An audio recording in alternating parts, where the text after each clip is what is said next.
In May 2018, a standard morning rush at Tim Hortons in Langley, British Columbia, descended into absolute chaos. After being denied access to the restroom, a woman defecated on the floor in the middle of the restaurant, scooped up the waste with her hands, and hurled it at the employees behind the counter.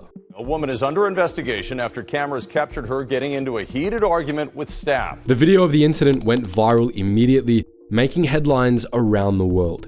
A grotesque, physical metaphor for exactly what was happening to Canada's most beloved brand. Because while one erratic customer having a breakdown is an anomaly, the reaction from the Canadian public was a collective nod of recognition. It felt like the physical manifestation of how the country's relationship with its favorite coffee shop had turned septic. How does a brand that essentially prints money, selling 8 out of every 10 cups of coffee in a G7 nation, manage to drive itself so hard into the ground that customers started rooting for its failure? To understand why Canadians take this betrayal so personally, we have to understand that Tim Hortons was never designed to be a corporate empire. It was an accident of friendship born in the gritty steel town of Hamilton, Ontario in 1964. The name on the sign belonged to Miles Tim Horton. In the 1960s, he was the anchor of the Toronto Maple Leafs defense, a man with a crew cut and a jawline carved out of granite. He was the kind of player who didn't wear a helmet and would carry the puck out of his own zone. But professional athletes didn't make millions back then. They had to hustle in the off-season, so Tim decided to open a coffee shop. But the man who actually built the machine was his partner, Ron Joyce. Joyce was a former Hamilton police officer who had traded his badge for a deep fryer. While Tim was on the ice winning Stanley Cups, Joyce was in the back of the shop at 4 a.m, covered in flour and grease, figuring out the physics of the perfect apple fritter. The partnership was simple. Tim provided the fame and Ron provided the sweat. And the culture they built in those early days was the antithesis of a modern fast food chain. If you went into a Tim Hortons in the 70s or 80s, you drank out of a real ceramic mug, sitting in a smoking section that was packed with regulars reading the newspaper. It was a community hub, a place where the local hockey team could and would actually hang out after practice. But the innocence of the brand died on a highway in 1974. On February 21st, 1974, Tim Horton was driving his De Tomaso Pantera sports car back to Buffalo after a game against his former team, the Maple Leafs. He lost control on the QEW highway and was killed instantly. He was only 44 years old. As expected, Tim Horton's funeral drew a large crowd, too large to be crammed into Oriel York Mills United Church. The death of the founder usually kills a young company, but Ron Joyce did something that would define Canadian business history. He bought out Tim's widow, Laurie, for $1 million and a Cadillac Eldorado. For the next 20 years, Ron Joyce ran Tim Hortons as a benevolent dictatorship. He was obsessed with operations. He would fly his private plane to random stores, walk in unannounced, and check the cleanliness of the bathrooms. If the coffee was stale, he would pour it down the sink himself. But his most important philosophy, the one that explains everything that went wrong later, was his view on the franchisees. In Joyce's mind, the store owners weren't his employees, they were his partners. He wrote extensively that the number one customer of the head office was the franchisee. Under Joyce's watch, the menu was also simple. The coffee was always fresh and the baking was done in-house. The system worked because it was built on a foundation of mutual respect between the guy in office and the guy at the actual store. But by the late 1990s, the landscape was changing. The company had grown too big to be managed by one ex-cop's intuition. It merged with Wendy's in 1995, a move that brought American corporate structure into the Canadian institution. Ron Joyce eventually retired, stepping away from the day-to-day operations. As the new millennium broke, a new breed of executive took over the corner office. MBA graduates who looked at Ron Joyce's inefficient obsession with quality and saw a line item that could be slashed. Most people will tell you that Tim Hortons went downhill in 2014 when they were bought by the global fast food chain Burger King. And while that merger accelerated the decline, the original sin of Tim Hortons happened much earlier. Go back to the 1980s and 90s. If you walked into a Tim Hortons at 3 a.m., the store was a hive of activity. The back of the store was a legitimate industrial kitchen. There were 50-pound sacks of flour stacked against the wall, massive industrial mixers churning dough, and vats of bubbling oil and glazing waterfalls. And standing in the middle of it all was a professional baker. This baker was the heartbeat of the franchise. Every single apple fritter, honey dip, and walnut crunch was cut, fried, and glazed in the store, just feet away from where it was sold. The result was a product that was undeniably superior. When you bought a donut, it had likely been a ball of raw dough just 2 hours prior. During the early 2000s, the company rolled out its proprietary Always Fresh model where products were par-baked at a Brantford facility, flash frozen and shipped out to restaurants where stores finished the bake and did the final glazing in an Always Fresh oven. The company promised it would make the franchisees' lives easier, but the franchisees, people who actually owned the stores and looked the customers in the eye, knew immediately that this was a disaster, and they didn't go quietly. In a move that's rare in the franchising world, a group of store owners sued their own head office. According to the franchisees' legal filings, under the old scratch baking system, the cost to produce a donut was roughly 6 to 9 cents. That included the flour, the yeast, the shortening, and the labor. It was cheap to make, which is why the profit margins were so healthy, but under the frozen system, head office charged the franchisees approximately 18 cents per donut. But the insult to the injury was the quality. Ron Joyce, the man who co-founded the chain with Tim Horton and built it into an empire, was scathing in his assessment. In his autobiography, he wrote, "The idea of using frozen products thoroughly disappointed me. It wouldn't be done in Tim Hortons restaurants if I still owned the company, even if, in the long run, it may have been the best way to operate the chain." Even worse were the allegations of shrinkflation. Cyril Garland, another former executive turned franchisee, became so suspicious of the new frozen product that he actually instructed his staff to weigh the donuts as they came out of the boxes. In his affidavit, he claimed that the new factory donuts were 14.3% smaller than the original scratch-baked ones. So the customer was paying the same price for a smaller, frozen product that tasted like cardboard, while the store owner was paying triple the cost to buy it. The only winner was the corporation, which had successfully transferred the profit margin from the local store owner to the centralized factory. But you can survive bad food if your coffee is untouchable, and for decades, Tim Hortons coffee was untouchable. It was consistent, mild, and addictive. Then, they made the mistake of thinking they were smarter than the beans. For years, Tim Hortons sourced its coffee from a supplier called Mother Parkers. It was a specific blend, roasted in a specific way, but in the relentless pursuit of vertical integration, Tim Hortons decided to drop Mother Parkers and build their own roasting facility in Ancaster, Ontario. They figured they could replicate the taste and keep the supplier's profit for themselves. On paper, it makes perfect sense, but when a beloved brand changes anything about the cup people have built habits around, people start asking the forbidden question: does it taste different? And it couldn't have come at a worse time because it created an opening for McDonald's Canada. For years, McDonald's coffee had a reputation as an afterthought.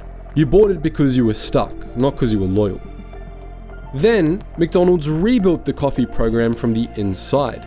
McCafe went national, premium roast got pushed like a flagship product, and the whole thing was backed by the simplest weapon in fast food: volume. McDonald's said it was on track to serve Canadians roughly 200 million cups of premium roast in 2011, and later claimed its free coffee promos had given away well over 100 million cups across multiple campaigns. And that's when the rumor took off. Mother Parkers has long supplied McDonald's coffee in Canada, and because so much of Tim Hortons' coffee story was historically tied to Mother Parkers too, people started connecting the dots. The story became McDonald's must have ended up with Tim's old blend. Tim Hortons publicly denied it, but the fact the myth spread at all was the real tell. Customers were primed to believe that the old, dependable cup had wandered off somewhere else. By 2014, the always fresh promise was broken and the coffee crown had been stolen by McDonald's. But if you thought the degradation of the product was bad, it paled in comparison to what happened when the financial sharks began to circle. In August of that year, a massive $12.5 billion deal shook the Canadian business landscape. Tim Hortons was merging with Burger King to create a new parent company called Restaurant Brands International, or RBI. RBI was to be controlled by 3G Capital, a Brazilian investment firm with a fearsome reputation on Wall Street. 3G Capital is famous for a management philosophy called zero-based budgeting. In a normal company, next year's budget is based on last year's budget, maybe with a little increase for inflation. In zero-based budgeting, every year you start at zero. Every single expense, from the CEO's private jet to the photocopier paper and the napkins, must be justified from scratch. When 3G took over, the culture at Tim Hortons' head office in Oakville, Ontario, changed overnight. The relationship between this new head office and the franchisees turned into a war zone, and we aren't using the term war lightly. The Great White North Franchisee Association was formed, a rebel alliance of store owners who banded together to sue their own parent company. The franchisees alleged that the ad fund, the money every store owner contributes to pay for TV commercials and billboards, was being raided. They claimed that RBI and 3G were using this pot of money to cover their own administrative overhead. They alleged that franchisee money was being used to pay for corporate jets, conferences, and the salaries of head office staff who had nothing to do with marketing. But the squeeze went deeper. It went to the supply chain. In a franchise model, the head office often mandates where store owners must buy their supplies. Under the new RBI regime, the costs of these mandatory supplies skyrocketed. The lawsuit detailed how franchisees were being forced to buy sugar, soft drinks, and bacon at inflated prices. This is a tactic known as transfer pricing. By marking up the cost of essential ingredients, the parent company extracts profit directly from the store owner's bottom line. The franchisee takes all the risk of running the restaurant, dealing with staff, and managing the local market, while the head office skims off the top before a single donut is even sold. This financial pressure cooker is what led directly to the public relations disaster of 2018. When the government of Ontario announced a significant hike in the minimum wage, the franchisees were trapped. They had no room to maneuver. Head office had squeezed their margins so tight on the cost of donuts, sugar, and coffee that they couldn't absorb the labor cost increase. Something had to give, and what gave was the dignity of workers.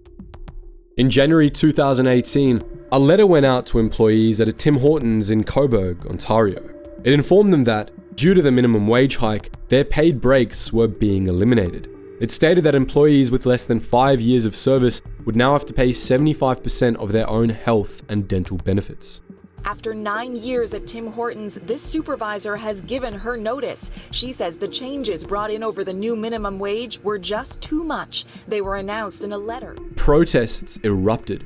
People gathered outside Tim Hortons locations with signs reading, "Hold the sugar, hold the cream, Tim Hortons, don't be mean." Tim Hortons, don't be mean! Hold the sugar, hold the cream! The No Timmy's Tuesday movement trended nationally. For the first time, Canadians looked at that red and white cup and felt shame.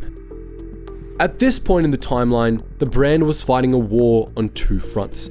On the ground, they were battling their own franchisees over profit margins and facing public outrage over the minimum wage clawbacks. But in the digital realm, the company was quietly opening a third front. By 2019, every major fast food chain realized that the future wasn't just selling burgers or coffee, it was about selling data. The holy grail of modern retail is the mobile app. If you can get a customer to download your app, you bypass the media gatekeepers. You can send push notifications directly to their pocket. But Tim Hortons decided that simply sending coupons wasn't enough. They wanted to know everything. In June 2020, the National Post published an explosive investigation by journalist James McLeod. He'd requested his personal data from the Tim Hortons app, a right he had under privacy laws, and what he received back was terrifying. The data showed that the Tim Hortons app had tracked his geolocation coordinates more than 2,700 times in less than 5 months.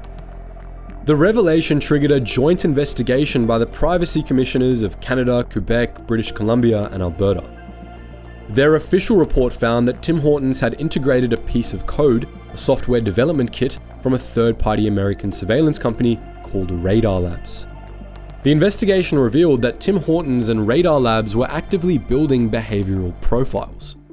The system was designed to infer where a user lived and worked based on where their phone spent the night and day. But the most damning finding was the competitive intelligence gathering. The radar system allowed Tim Hortons to set up geofences around their competitors. They specifically programmed the app to log an event every time a user walked into a Starbucks, a McDonald's, or a Second Cup. They wanted to know if you were cheating on them.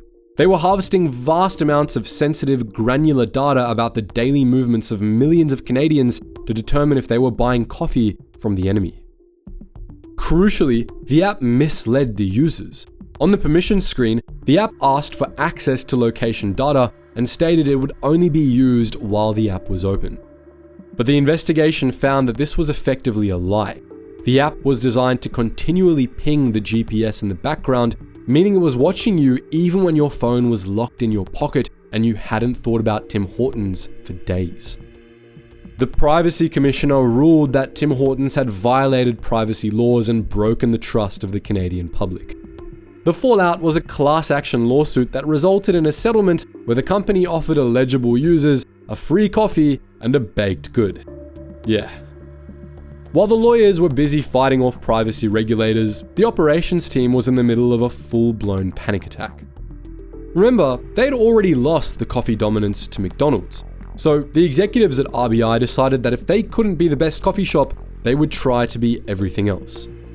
Recently, walking into a Tim Hortons was a confusing experience. The menu boards were so cluttered with new, experimental items that it was physically difficult to find the price of a medium double-double. They launched Beyond Meat burgers to compete with A&W. They introduced potato wedges, chicken strips, wraps, and bowls, trying to be a lunch and dinner destination. But the core of this identity crisis was the flatbread pizza. Consider the operational insanity of putting pizza on the menu of a high-volume drive-through coffee shop. A drive-through is an assembly line that relies on speed. You pour the coffee, you hand over the bagel, and the car moves in 20 seconds. Pizza is the opposite, requiring assembly and oven time, creating a bottleneck. Franchisees were furious. Their kitchens, designed for toasters and coffee pots, were suddenly being retrofitted with pizza ovens. Drive-through times slowed down, and the service quality, already suffering from the labor cuts, collapsed under the weight of the new menu. You'd be stuck in line for 10 minutes waiting for a coffee because the person in front of you ordered a pepperoni flatbread. The brand had completely lost its way. It was no longer a bakery, it was no longer a coffee specialist, it was a generic fast food output terminal that did everything poorly. In a desperate bid to regain cultural relevance, head office played their final card. They called Justin Bieber. The Tim Biebs collaboration in 2021 was a massive commercial success, but it was also a tacit admission of failure. When a 60-year-old heritage brand has to rely on a pop star to make its product cool again, the brand equity is dead. Once the Bieber campaign ended, the fundamental problems remained exactly where they were. If you drive through any small town in Canada today, you'll see the same 3 pillars of the community: the hockey arena, the church, and the Tim Hortons. But the difference is that the arena and the church belong to the people. The coffee shop belongs to a boardroom in Brazil. Tim Hortons didn't lose Canada because the coffee got bad. They lost Canada because they broke the unwritten social contract.